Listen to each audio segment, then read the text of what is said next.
This is the breakdown.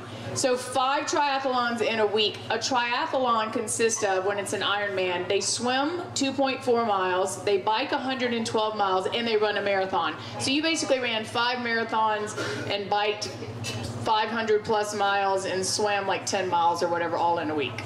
Something like that. All right. And he has a cool book called Finding Ultra. So come on up. Awesome. I'm so impressed with these guys. Good job.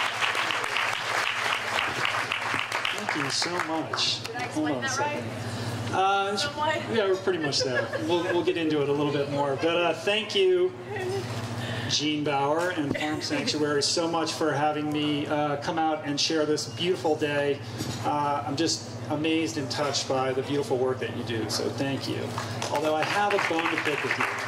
Because I don't know what you were thinking having me come up and speak after Scott Jurek. That is not fair, so we have some words we need to exchange. Anyway, again, yes, my name is Rich Roll, and I want to talk to you guys a little bit tonight about the power of the human spirit. I want to talk about coming up with new ways, new traditions of healing, of being more compassionate, and what it means to live consciously and eat consciously and to connect spiritually to our health and to the environment and to the animals. And it's kind of ironic that I would be somebody up here speaking to you about these issues, because just a few years ago, not that many years ago, I basically would have been the last person who could have gotten up here to pontificate about these matters. So I'm one of those guys who was an alcoholic from the very first drink, and I went through some pretty dark times in my 20s and in my early 30s, some very dark places. See how I did that with the red to add dramatic effect. How dark and terrible it was. And basically I started collecting DUIs and getting into a lot of trouble, and my life devolved into basically a revolving door of jails and institutions. And they say that if you go online, your mugshots are public record. So I spent a lot of time looking for my mugshots, and I couldn't find them, so I had to opt for Steve McQueen, because he's pretty much a close guy. So.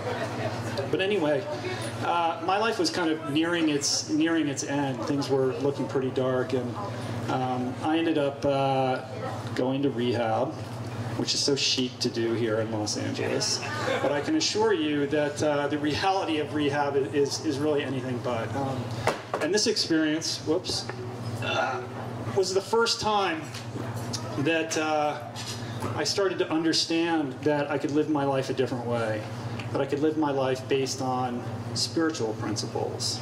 I still remember very clearly, I think it was during my first week in rehab when one of the counselors he asked me a question. He said, "Rich, are you a spiritual being having a human experience, or are you a human being having a spiritual experience?" And I looked at him and I said, "I don't understand the question."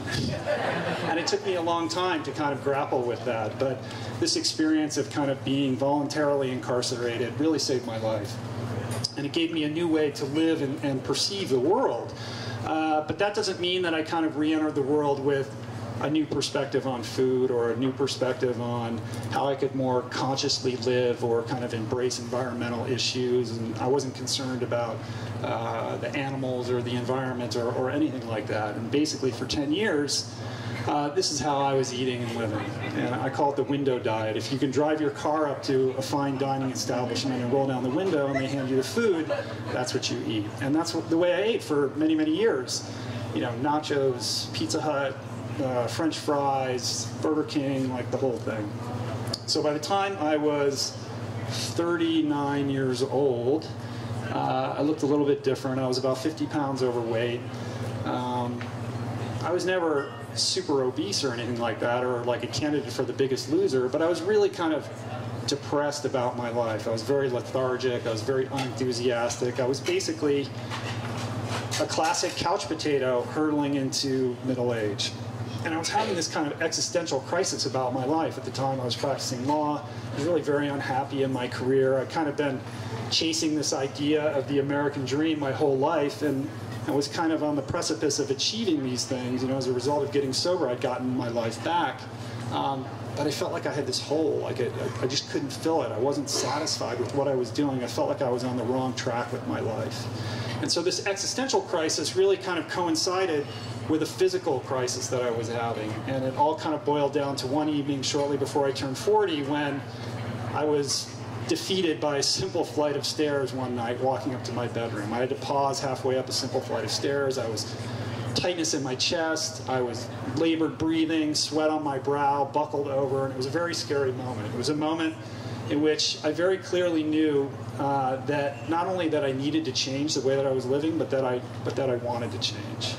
And it didn't happen overnight, but that moment really led me towards adopting a 100% plant-based lifestyle, a vegan lifestyle. And usually when I get up and give these talks, I say, well, what is a plant-based lifestyle? But tonight I'm preaching to the choir. Everybody here probably knows that it basically means not consuming anything with a face or a mother. And in my case, I didn't make the switch because I read a book or I saw a documentary. I truly believe, looking back, that the way it happened for me was really a result of an ongoing kind of personal spiritual evolution that I was undergoing at the time. It was an internal search for a way to really just live more harmoniously with myself and with the people that I cared about, with my loved ones, and with the planet at large. And all I can tell you is that from the very first day that I started walking this path, it just agreed with me. It just felt right. It felt right physically, but it also felt right emotionally, and it felt right spiritually. My mind, body, and spirit all agreed. And so when people ask me now, well, like, what does it mean to eat plant-based, or what does it mean to be vegan? And I kind of explain, kind of like, with this slide, you would think it's pretty basic. It's pretty elementary. It's basically removing animal products from your diet. But these conversations tend to kind of go more like this. I don't know if you guys have had this experience. I don't know if you guys can see this, but so yes, I still tend to freak out a little bit about the vegan thing. And it's interesting, right? Like, it's getting a lot better, certainly, like Juliana was saying. I mean, everywhere you turn, there's these amazing vegan restaurants, and you're running into other people that are plant-based, and it's really a very special, cool moment that this movement is having, I'm sure, Gene, you've been in this forever. You were in this long before it was cool, and now to suddenly see it, be at the level that it's at right now is an amazing thing. But I would say there's still work to go, right? Because when I talk about it, sometimes people say, well, that sounds really extreme. They look at it like this deprivation-oriented thing, like they might even call it outrageous. And to that I say, and I apologize for the graphic nature of these slides, but this is what's outrageous. What's outrageous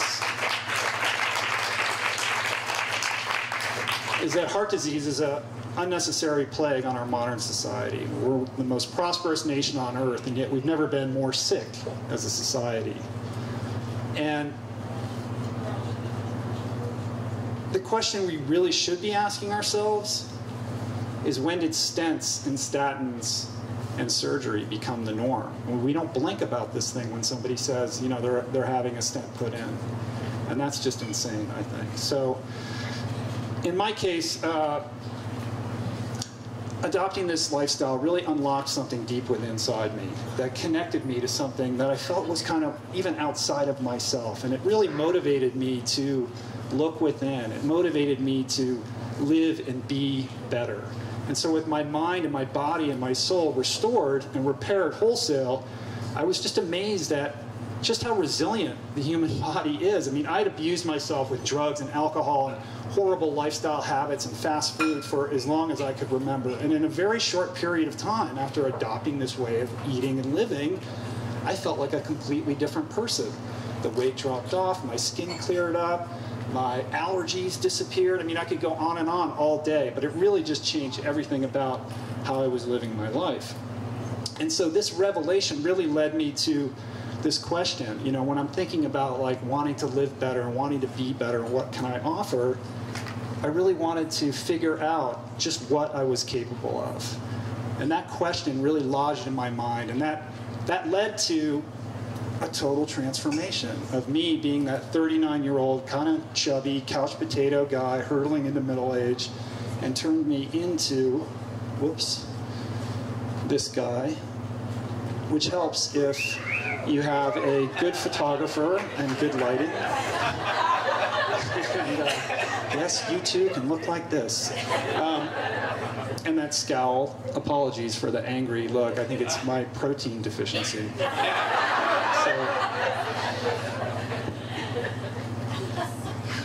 But it's not about the physique for me. Yeah, I was training to be an athlete, to test myself in some races that I'm going to talk about in a minute, but it was really an internal thing. It was like my internal compass had been righted, that I finally felt like I was tapping into something that was true and authentic to myself, with this greater degree of connectedness and compassion and harmony for myself and for other people and for the environment.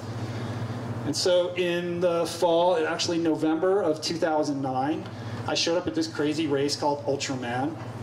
You heard a little bit about what an Ironman is if you hadn't heard of what an Ironman is before, but an Ultraman is a similar kind of triathlon, except it's twice the distance. It's a 320-mile, 3-day triathlon, double Ironman style triathlon that circumnavigates the entire big island of Hawaii over this 3-day period. It's incredibly grueling. Some have called it one of the most grueling endurance challenges on the planet, although Scott is here and I feel sheepish even saying that with all the incredible things that he has done. But it was hard enough for me, I will tell you that. And I showed up to do this race, and I really just wanted to be able to finish it. Like, I just didn't want to die. You know, I wanted to complete this race so that I could celebrate this incredible change in my lifestyle and how I was living. And I surprised myself, and I surprised a bunch of other people when I ended up 6th in the world. This is a World Championship event. And it was the fastest American. And that led me back to that question, which is, you know, what am I truly capable of? Have I answered that for myself? And I really thought that I could do better, that I could be better, that there was another challenge out there for me. So the following year, in 2010, a buddy of mine and I, Jason Lester, that's him on the left, he's an amazing, also vegan, plant-based athlete who was one of my training partners and a fellow competitor at Ultraman. Jason just recently completed a 1,000-mile run across China, so he's extraordinary. But anyway, in 2010, we set out to do something that no one had ever tried to do before, which was to do 5 Ironmans on 5 Hawaiian Islands and do it in 5 days. And I didn't think that it was possible. And in fact, we fell a little bit shy of our 5-day goal due to some logistical problems, but we got it done in a little bit under 7 days. And you know, I tell this story, and you know, there's many amazing stories that I could tell about these experiences, but you know, the truth is that I'm not like an incredibly gifted athlete. You know, I'm really proud of these things that I've done, but it's really to illustrate that we're all capable of so much more than we think that we are. That we all have so much more potential that remains in most people unrealized. There's a great endurance athlete named David Goggins, I'm sure Scott knows him, who said something that really struck with me, which is that when you think you're done, you've actually only accomplished about 40% of what you're truly capable of. And I think about that a lot, and I think it's true of so many of us. And I think about these races, and on some level it sort of seems a little bit selfish to me, like I was doing it for myself. I wanted to see what I was capable of. But I also realized that the results are the physical manifestation of a spiritual decision to kind of live more consciously, to live more authentic to who I wanted to be, to eat more consciously, and to be a more authentic version of myself. And the journey continues. The evolution continues. I'm continuing to learn. I feel like on many days that I'm the guy who took the blue pill in the Matrix, or is it the red pill? I never can remember which pill it is. But my eyes continue to open to certain realities about the way that this world works that you know, I feel a responsibility to speak to. And I think when we look at the state of healthcare in America right now, it's really deplorable. We're in the midst of an unspeakable healthcare crisis. Obesity rates, heart disease rates, cancer, diabetes. All of these things are completely out of control right now. Heart disease is America's #1 killer. Childhood obesity rates are insane. By 2030, they're predicting that 50% of Americans will be diabetic or pre-diabetic. 75% of all healthcare costs are attributable to these 4 conditions. And the great irony is that 90% of these are attributable, 90% of these are reversible or preventable through simple lifestyle alterations. You heard Juliana talk about the power of a plant-based diet. Well, it's right there in front of us. It's a win on all fronts when it comes to health. We're also in the midst of an unspeakable environmental crisis. Look what's happening with the planet right now. We all talk about reducing our carbon footprint by driving less, by recycling, and all of these things, and that's all great, but there is an elephant in the room. And the reality that we're not talking enough about is the staggering deleterious impact of animal agriculture on the health of our planet. It's out of control. And let's look at a few statistics of that. Animal agriculture is a source of 51% of all greenhouse gas emissions, which sounds high, but it even sounds higher when you look at, we all think of transportation as the big one, right? If we could get cars off the road, but all of transportation combined only accounts for 13% of this. So when we look at animal agriculture, this incredible system that defines how we produce, raise, distribute, and consume food in America and across the planet, you realize how insane it is and how damaging it is to the planet. We look at animal agriculture is also the #1 source of ocean dead zones, of water pollution, of species extinction, of rainforest devastation, and habitat destruction. And then when we look at water, it takes 660 gallons of water to produce 1 hamburger. It takes 1,000 gallons of water to produce 1 gallon of milk. These are simply unsustainable numbers. The system is unsustainable. And by going vegan, each day a person who eats a vegan diet can save 1,100 gallons of water, 45 pounds of grain, 30 square feet of forested land, 20 pounds of CO2 equivalent, and at least 1 animal's life. That's staggering. We all think we're disenfranchised, our vote doesn't matter, our opinion doesn't matter. But these choices that we make every day have profound impacts. And simply put, animal agriculture is outdated technology. It's unsustainable, it's not economically viable, and if we want to be responsible stewards of the planet, we have to reimagine how we're feeding people. How are we going to feed these 7 billion people? But when we call it technology, it's really not fair. It is outdated technology, but we're also talking about precious lives, the precious lives of billions of animals that we mistreat, that we torture, that we consume without a second thought.